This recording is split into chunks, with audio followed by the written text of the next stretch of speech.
Hi folks, Chris Jones here, Reenactment Committee Chairman for the 160th anniversary of the shelling of Carlisle. Today we're going to do a bit of a commander's walkthrough so we can show you some of the locations we're going to be using, give you a little bit of rundown of what all the event will consist of. And we're going to work our way east on West High Street. So what we're going to have on the street, there will be a stage. The Carlisle Town Band is going to play there, and we'll also have vendors. They'll be set up. You can go ahead. That's fine. So we'll have vendors set up in the middle of the street, taking up on either side of the double yellow line. And then on the sides of the street will be more of our civic organizations, the Historic Carlisle Incorporated Tent, the Sons of Union Veterans, the Ladies Auxiliary, any of those organizations. And we're just going to work our way on down West High Street and point out some things as we go. So as we move down, you can see this is a pretty significant area. We do have a good bit of room here that we'll be working with. So our vendors will stretch the majority of the distance from the theater down toward the square. And once we get down to the Veterans Courtyard, then we'll point out where some of your all's setups will be. So we can go ahead on. So as I had said before, you can really see the width of the street, and we do have a lot of historic structures still in town. As a matter of fact, the building directly across the street here, above the right-hand corner of the first story window, is a white marble placard. And it says July 1st, 1863. And like they have in other towns like Gettysburg where they mark it with a cannonball, that's how that building owner decided to mark where the shelling struck on the evening of July 1st. They affectionately refer to it as one of Lee's calling cards today. So we're getting a little closer to the square. All right, so we are here actually at the Veterans Courtyard. You can see the old courthouse that is right next to us. It was built in the 1840s, and we are going to be utilizing that. The original courtroom upstairs will have some Civil War authors. Jim Schmick, Scott Mingus, Cooper Wingert will be there. Right behind me, you can see the base through the trees of the Cumberland County Civil War Monument. That's where the Sons of Union Veterans will be doing their rededication ceremony after the shelling reenactment at about 5:15 that evening. We walk on down here, and this area along the street is where our demonstrations will be. So we can have the artillery, we can have medical, we also have the access to the green space over across the street. But there's no good way to get a cannon in there. So your artillery guys will probably be on this side. Medical can set up some stuff over there. We go on down to the square itself, and I'll point out how the reenactment itself is going to work.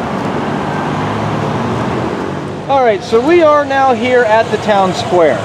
The day of the shelling, from 3 p.m. to 5 p.m., we're going to have this entire intersection shut down. So the stage is the middle of the intersection. That's where the actors that have been rehearsing 3 times a week since the 1st of April to bring this story to life will actually show and tell the story. Now, if you see the brick crosswalks that are all the way around the square, those are going to actually be the spectator lines. We will have a rope system set up so that'll keep them back, but between, in the middle of each of those, there will be an opening where at least something as wide as a horse and wagon, a troops in column of 4s, they can enter and exit, because all those things happen during our 2-hour window. So the shelling opens with the civilians talking about, well, the rebels are coming, oh no they're not, oh yes they are, and then the rebels finally come. We'll have the Confederate troops coming in on West High Street. They'll stop in the square, they deliver their order, their list of requisitions to the town council, and they'll move on out toward the barracks. Now, whenever the Confederates then leave, the Union will of course come in. We have a narrator that's going to explain the passage of time, which is how we're cramming about 5 days into 2 hours.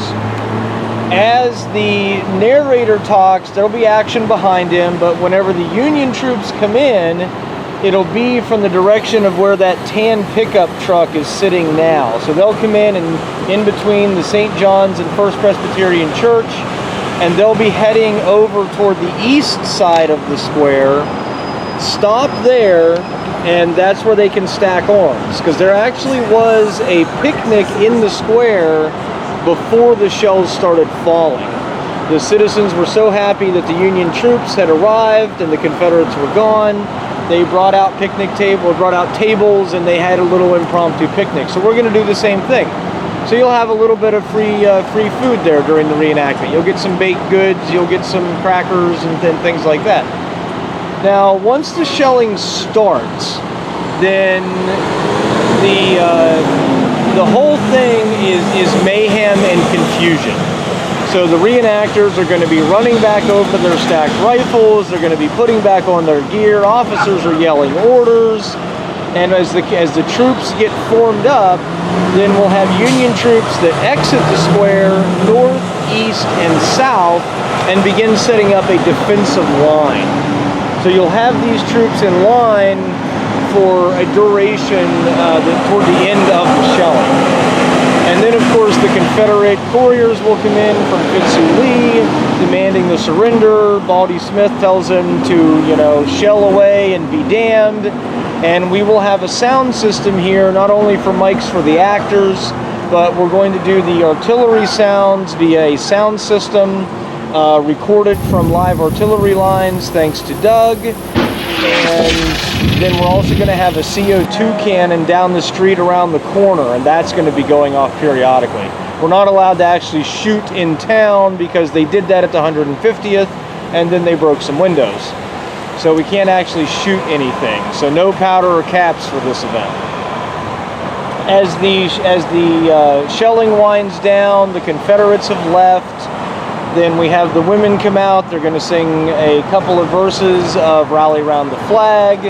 We would like to have the Union and Confederate troops both come out and present arms to each other. The actors will do their bows, and then it will roll right into the rededication ceremony for the Cumberland Valley Civil War Monument, Cumberland County Civil War Monument, like you saw right behind me. So we're going to take a walk across the square, and we're going to look into the green space that we have for the reenactors to hang out in during the day. Go.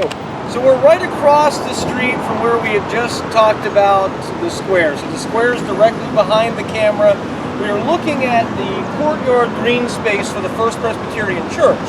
The First Presbyterian Church in itself has a lot of history in Carlisle.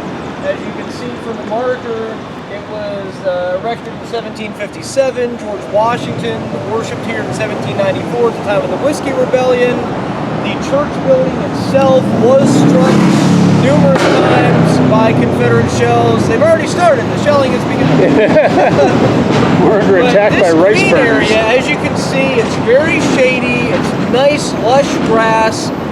And this will be where the reenactors can hang out during the day. Now, actually, right where I'm standing in this corner, this is going to be the tech booth for the reenactment. So we're going to have a riser here so our tech guy can see everything, but the fence is a good demarcation, keeps the spectators out of the tech equipment. Now, we're allowed to set up tents all along the fence in all directions. We can set up all the way around. There is actually a water spigot right in the middle of the green area that the reenactors are going to be able to use to fill their canteens. We do have electric here that the tech will use. But that middle area, you can use that for drill, you can use it for demonstrations for the public, you can do anything you want except start a fire. We're not allowed to mow the grass with fires, which actually goes right along with what happened whenever the Civil War soldiers came to town. At Dickinson College, they made an agreement not to build fires on the grass. So we're not going to do that here either. We're just being authentic. We'll have we'll have this all day. You can start setting up anytime after 7 a.m. The event opens at 10 a.m. and you can start tearing down anytime after 5:30 once the monument ceremony is done. So we'll be able to, you can bring your cars along the street, you can tear stuff down.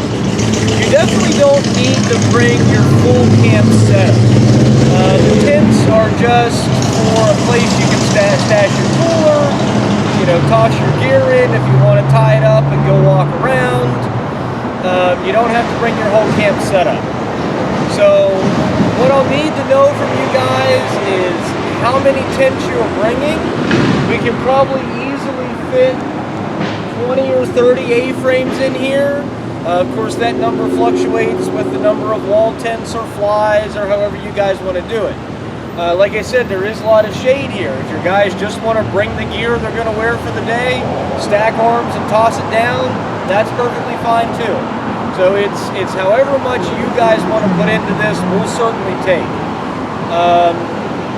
If you have any questions, we'll be talking about it at the Zoom meeting here next week. While I'm standing here, I forgot to mention in the very beginning, I am actually wearing a t-shirt that was designed by Doug from the Sons of Union Veterans. This is what all of the kids will get whenever they do their drill with the toy rifles that morning of June 10th. So all the kids will get a t-shirt, the first 100 kids will get a t-shirt, and then the hat is one that Doug also designed with our shelling logo on it. They'll have these for sale for $15 a piece. We have 150 of them, a little less now because we have already sold a few. So if you're interested in a hat, you know, make sure you get that first thing. Doug, you got anything you want to add?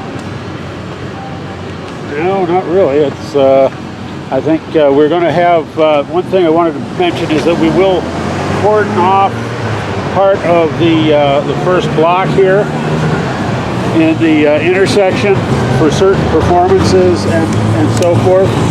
We can bring our stanchions and ropes right across this first part of the block here if we need to for demonstrations. I think the artillery, correct me if I'm wrong, Chris, but the artillery is going to be set up over in the Veterans Courtyard. Yeah, over along the sidewalk there. Yeah. Now this area we're going to use for roadblocks. We have a wagon and a carriage and actually an original horse-drawn hearse. So we're going to have a Victorian mourning display with the hearse and an 1870s ice casket. The wagon and the carriage are going to be used during the shelling because the wagon is going to haul away the requisition from the town with their supplies, and the carriage will actually be used to bring in General Ewell because, you know, he had just got back from having a leg amputated, so he wasn't riding his horse except in battle. We're doing everything we can to make it as authentic as possible. You know, if the impression guidelines are pretty simple, we're just going Army of Potomac 1863. You don't have to do anything special. We're not asking for, you know, the New York State National Guard uniforms, which were gray. You can absolutely just, your usual kit is perfectly fine. Kepis, forage caps, slouch hats, whatever you want. You know, we haven't opened this to just any reenactors because we don't want, you know, Davy Crockett with his hawk and rifle. We can't have that. We are trying to give an accurate representation of what happened here to the best of our ability. You know, reenacting is an expensive hobby. We don't expect you to have the top dollar kits, but, you know, we don't want you wearing blue jeans either, right? So if you see the where it says Grand Illusion Hard Site, or the 3-story building, so that's going to be one of the buildings that's on our walking tour stop for historic Carlisle. We do Civil War building plaques in this town just like they do in Gettysburg. So Grand Illusion qualifies. They have a 60% of their original facade still intact, so they're getting a plaque, and that'll be one of the stops on our tour. The old courthouse just got a plaque this year, so they're going to be a stop on the tour. And then there's another place down on East High Street that will also be on the tour, Creative Palooza, that was the Charles Marquette building at the time of the Civil War. And then just past Grand Illusion, you can see the awning of the Carlisle Theater sticking out there. That'll kind of be headquarters for the day of the event. That's where the HCI tent will be, the Sons of Union Veterans tent. The theater lobby is going to be open for concessions and air conditioning and restrooms. Behind the old courthouse, there's going to be some porta-johns. And also the Cumberland County Historical Society is just around the corner from West High Street. We'll also have a special exhibit on the shelling, and they're also going to have air conditioning and restrooms. Yeah, the porta-johns you'll see are pretty much over by the gingerbread man, which could be convenient, could not be. Depends on your perspective, but roughly there. So if you have any questions about anything like that, don't hesitate to reach out to me.